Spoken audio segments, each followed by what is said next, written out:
is Maria has jumped on the road, and we wish her and everybody traveling this weekend safe travels and a happy holiday tomorrow. So this month we have been looking at light within the shadows, and I actually find this wording a little odd. We can't have shadows without light. So much like the saying, we are not human beings having a human experience, we are spiritual beings having a human experience. I've kind of reframed it, our theme for the month, here we're at the end of the month, to shadows revealed by the light.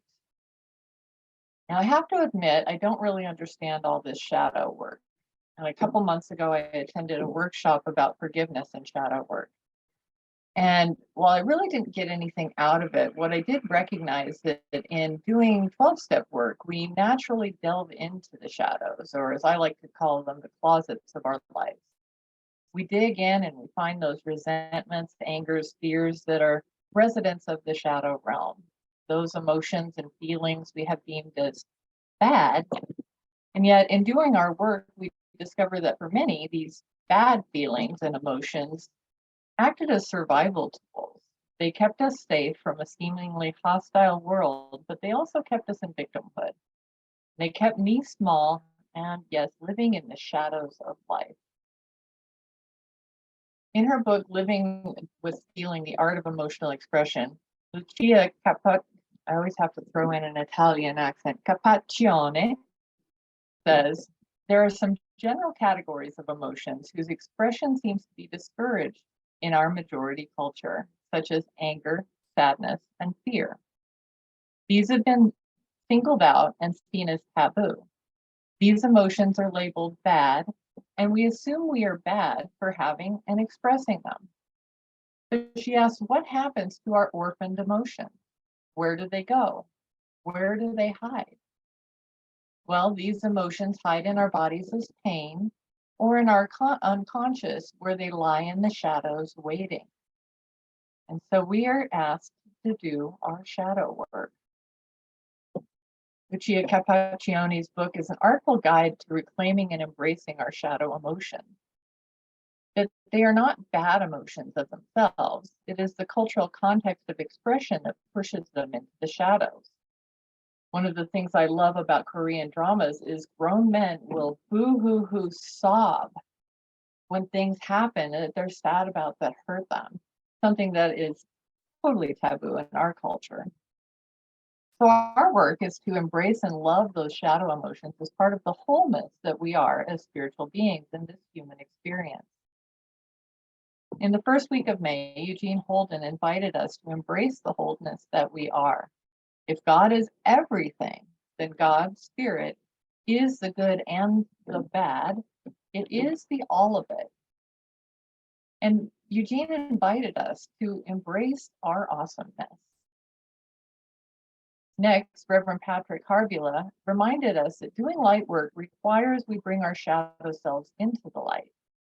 He invited us to surrender rather than resisting or suppressing our shadow self that contains our hatreds, prejudices, judgments, resentments, cruelties, jealousies, fears, anger, or rage. When experiencing struggle, he suggests we surrender to the discomfort of the shadow self and embrace and heal what comes up. He shared with us a quote from Carl Jung that in his book, The Magic of the Soul. I'm going to go ahead and read that quote again today. So Carl Jung writes, the meeting with oneself is, at first, the meeting with one's own shadow. The shadow is a tight passage, a narrow door, whose painful constriction no one is spared who goes down to the deep well. But one must learn to know oneself in order to know who one is. For what comes out the door, what comes after the door is, surprisingly enough, a boundless expanse full of unprecedented uncertainty, with apparently no inside and no outside, no above and no below, no here and no there, no mine and no thine, no good and no bad. It is the world of water, where all life floats in suspension, where the realm of the sympathetic system, the soul of everything living, begins, where I am indivisibly this and that, where I experience the other in myself and the other than myself experiences me. And this passage points to the wholeness and oneness that we teach and believe in this philosophy. Last week, Dr. Carmen Smith shared a wonderful example of this connection with her story of healing judgment, or being judgy, as she called it, during her recent trip to Ethiopia. After declaring no more to a difficult member of her group, she did her inner work, where she was being where was she being judgmental, critical, and difficult? She remembered that she had created the difficult person to bring up something within herself to be healed. In doing her own work, not only did she experience a significant shift, but so did the difficult person and her entire group. One of the points that I loved about Dr. Carmen's story was her remembering that we are all just making this up. We are all each just calling in the people, places, and events that support our soul's purpose. However, she also pointed out that this is master level teaching. In his book, Busting Loose from the Money Game, Mind-Blowing Strategies for Changing the Rules of a Game You Can't Win, Robert Scheinfeld says that our lives are like a holographic, fully immersive human game. Think of the holodecks on Star Trek. We are always creating the circumstances our soul desires to continue its journey into the next greater expression of spirit that we are. He reminds us that we call people into our lives to play one of three roles in our hologram.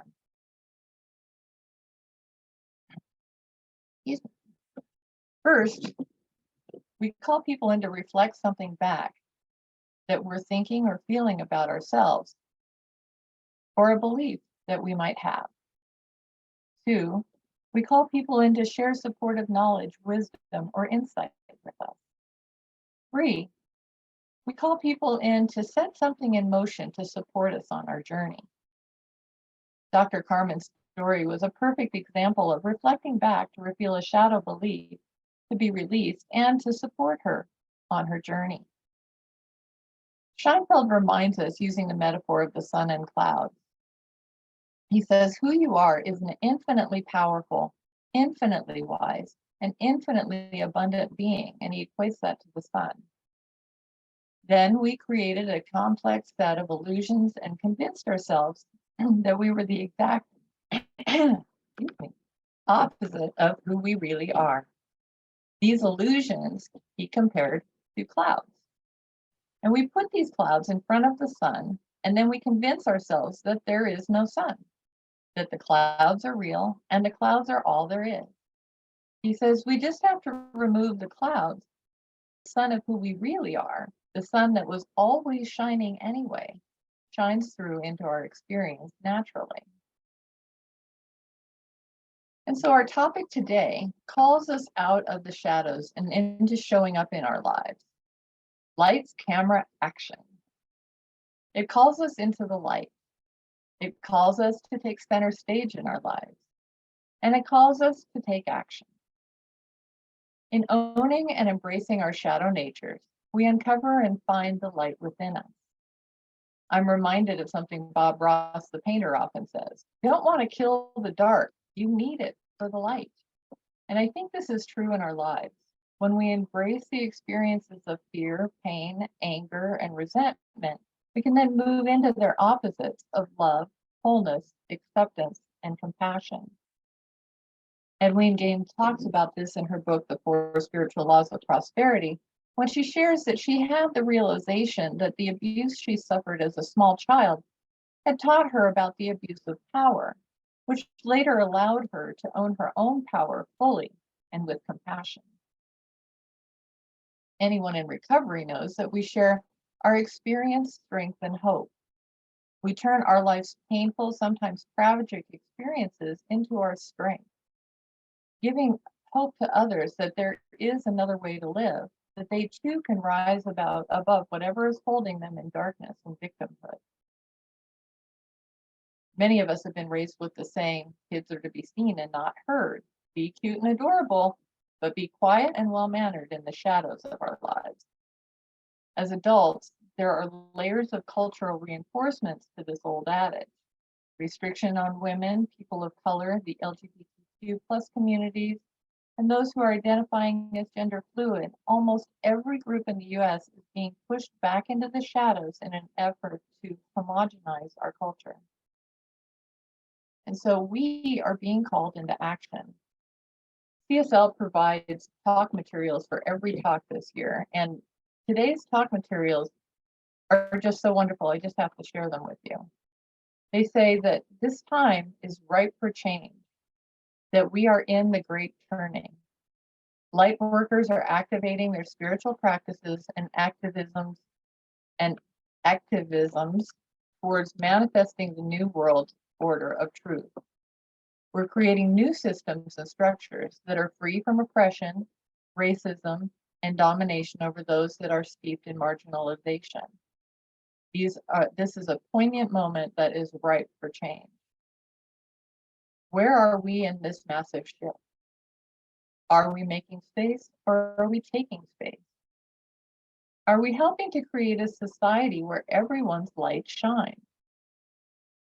This is a time for action and engagement.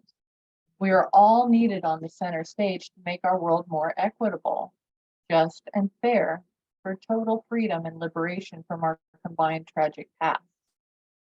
In conclusion, we are all here for a time as this to support the healing of our planet, all of its life forms, and beyond. I just thought that was so beautiful. So each of our speakers this month reminded us that as we move more fully into the light of our being, the shadows of our life will be brought forward to be healed. And I believe that this is happening on a planetary level as well. As we individually and collectively allow our lights to shine brightly, the darkness and division is coming forth to be healed, to be loved into wholeness.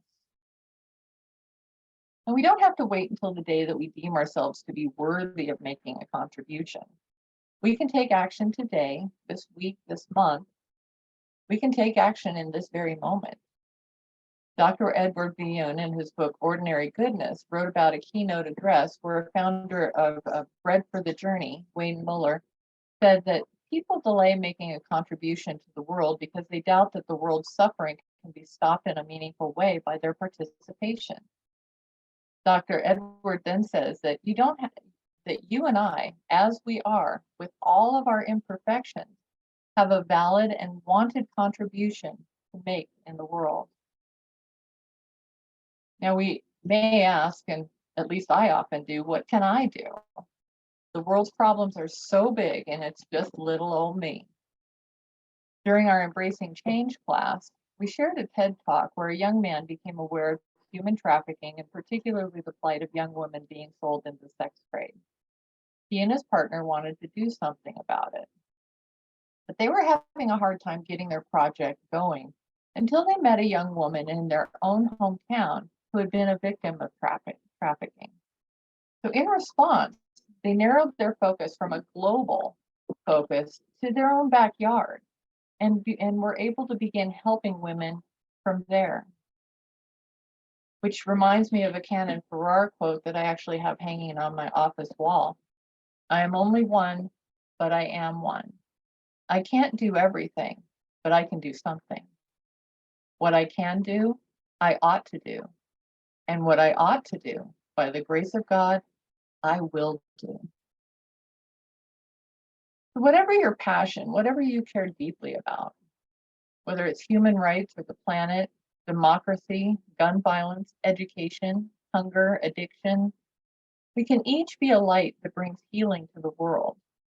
We each have our own unique work to do in the world, and it doesn't have to be on a big, grand gesture scale. It can be something right here in our own backyard. Ralph Waldo Emerson says, do not be too timid and squeamish about your actions. All life is an experiment. The more experiments you make, the better. And so we can ask ourselves, in what ways can I challenge myself to take center stage in my life? What are the areas for me to take center stage that would mean the most to me? What specific personal or public issues? What specific skills should I focus on to develop greater confidence and comfort to be more proactive in my life? Where am I holding back in life and not expressing fully and completely as my true self? And what are specific ways and actions that I can let my true light shine and be my authentic self? We don't have to wait until the day we deem ourselves perfect. We are already divine expressions of spirit, and so we already are perfect, even and especially with our human experiences of less than perfection. And again, quoting Bob Ross, there are no mistakes, only happy accidents. And so today, I'm going to close with a candle lighting prayer that we used to say in my, they probably still do, that they say in my old church. And because it is a candle lighting ceremony, I'm going to go ahead and light a candle.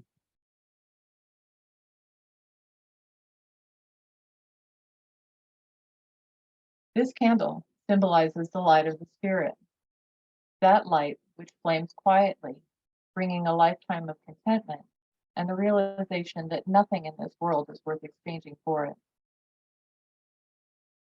A city set on a hill cannot be hid, nor do we light a candle and place it under a bushel, but on a candlestick where it gives light unto all who are in the house. Let our light so shine before the world. So it is. Now we'll take that into prayer. Just don't want that sliding and causing a fire.